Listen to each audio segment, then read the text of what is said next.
ఒక రోజు సునామీ ఖచ్చితంగా వస్తుందని ఫిక్స్ అయిపోయిన ఒక ముసలోడు టౌన్ మధ్యలో ఒక భారీ ఓడ కట్టడం మొదలు పెడతాడు.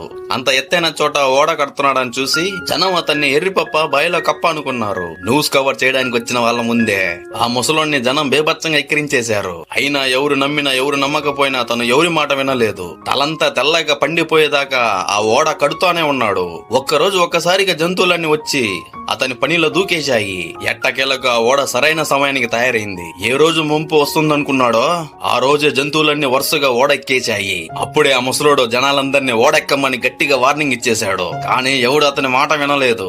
ఇది ఎంత డ్రామా అని పగలబడి నవ్వేశారు. ఒక్కసారిగా ఆకాశం నల్లగా మబ్బు కమ్మేసింది. గాలి బీభత్సంగా దంచి కొట్టడం స్టార్ట్ అయింది. దీని తల్లి ఇప్పుడైతే సునామీ ఖచ్చితంగా వస్తుందనే నమ్మకం ముసలోడిలో గట్టిగా పాతుకుపోయింది. ఒరే ఓడెక్కండ్రా బాబు అని చివరిసారిగా బతికిమిలాడాడు.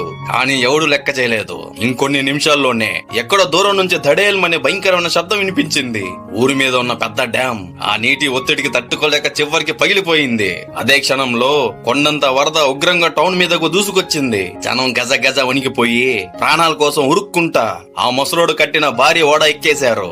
అలా ఎక్కారో లేదో ఒక్కసారిగా భారీ కెరటం వచ్చి ఆ ఓడను బలంగా ఢీకొట్టింది. నీళ్ల గోడలా దూసుకొచ్చిన ఆ వరద దారిలో ఉన్న ప్రతి దాన్ని తుడిచేసుకుంటూ వెళ్లిపోయింది. బిల్డింగ్లన్నీ నిమిషాల్లో మునిగిపోయాయి. కానీ ఓడలో ఉన్న వాళ్ళు మాత్రం ఆ ఘోరమైన సావు గండం నుంచి బయటపడ్డారు.